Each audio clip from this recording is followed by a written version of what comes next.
A ver, ¿se puede demostrar que Dios existe usando matemáticas?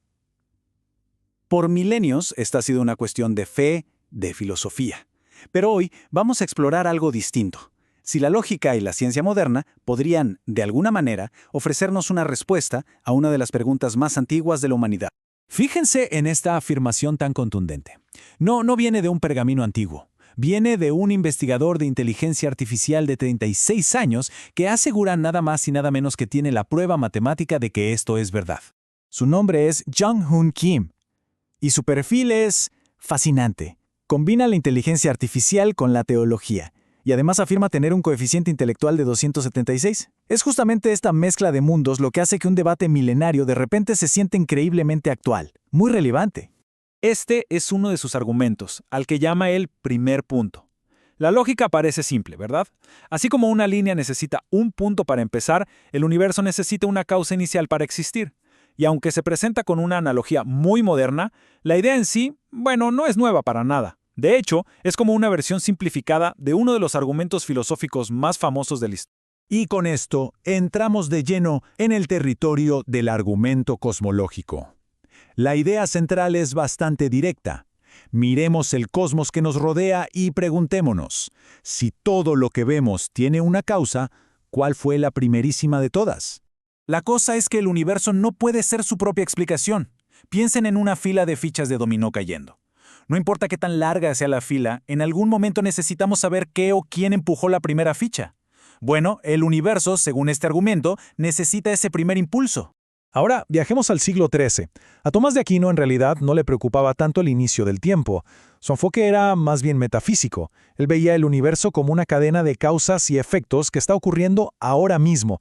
Y su argumento era que tiene que existir un primer motor, algo que mueva todo sin ser movido, y un ser necesario, algo de lo cual todo lo demás, que es contingente, dependa para existir en este preciso instante.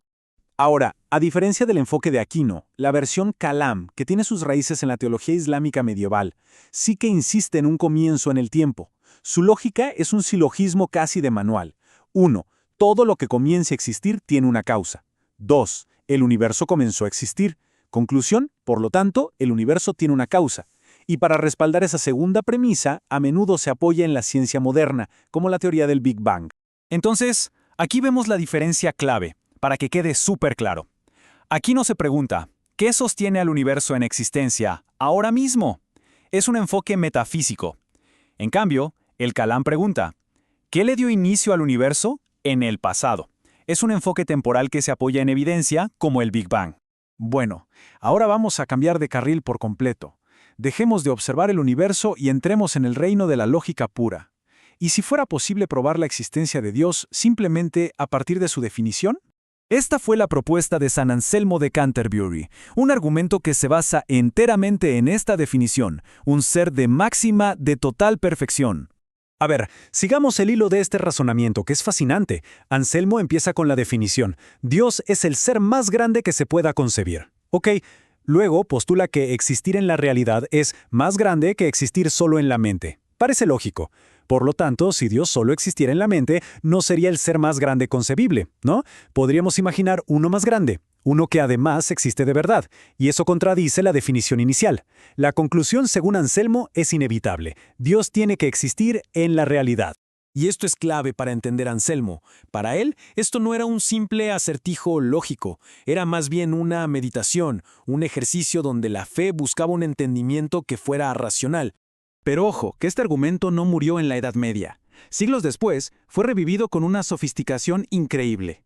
El famoso lógico Kurt Gödel usó la lógica modal, que es como una matemática de la posibilidad y la necesidad, para probar que un ser con todas las propiedades positivas debe existir necesariamente.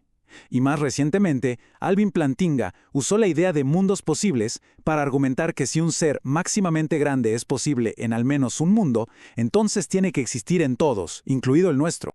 Bueno, dejemos por un momento la lógica pura y regresemos al mundo que podemos ver y tocar. Pero esta vez no vamos a mirar su causa, sino su aparente orden y propósito. Esta es la famosísima analogía del relojero de William Pauly. Imaginen que van caminando por ahí y de repente encuentran un reloj en el suelo.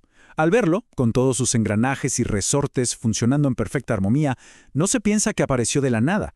Se asume que tuvo un diseñador. Bueno, Paley argumenta que la complejidad de la naturaleza, como el ojo humano, es como ese reloj y por lo tanto apunta a un diseñador inteligente. Una versión muy moderna de este argumento es la del ajuste fino. Piensen en esto como si fueran las perillas de control del universo. La fuerza de la gravedad, la velocidad de la luz, etc. Los científicos han descubierto que si giráramos cualquiera de estas perillas, incluso una fracción minúscula, las estrellas no podrían formarse, los planetas no existirían y bueno, la vida sería completamente imposible. Y aquí es donde los números se vuelven, astronómicos, literalmente. Algunos físicos estiman que las probabilidades de que nuestro universo, así como está, permitiendo la vida, ocurra por puro azar son menores que 1 en 10 elevado a la potencia de 120. Es un número tan, pero tan pequeño que es casi imposible de comprender. Pero, claro, como en todo buen debate filosófico, para cada argumento hay una respuesta. Ninguno de estos razonamientos ha quedado sin respuesta. Cada uno ha enfrentado críticas muy poderosas a lo largo de los siglos. La parodia de Gaunilo de una isla perfecta fue el primer gran golpe contra Anselmo. Básicamente, sugirió que no se puede simplemente definir algo para que exista. Si se pudiera, podríamos imaginar la isla perfecta y por el mismo razonamiento tendría que existir. Y eso suena un poco absurdo. El filósofo Immanuel Kant lanzó una crítica aún más profunda. Dijo que la existencia no es un predicado. ¿Qué significa eso?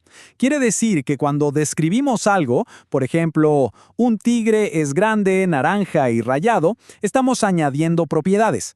Pero si después decimos «y el tigre existe», no le hemos añadido una nueva propiedad al tigre, simplemente hemos afirmado que hay algo real que corresponde a esa descripción.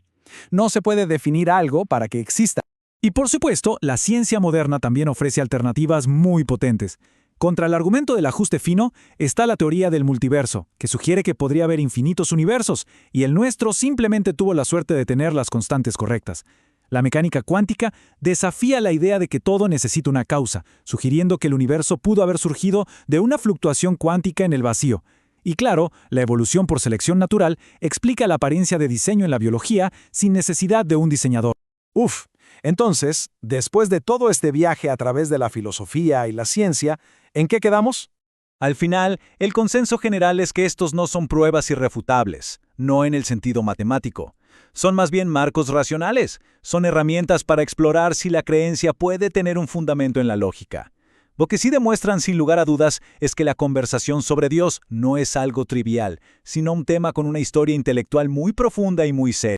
Y eso nos deja con la pregunta fundamental que inspiró a Anselmo y que sigue resonando a través de los siglos. ¿Necesitamos creer para poder entender o necesitamos entender para poder creer? Esa, quizá, es la encrucijada donde la fe y la razón se encuentran.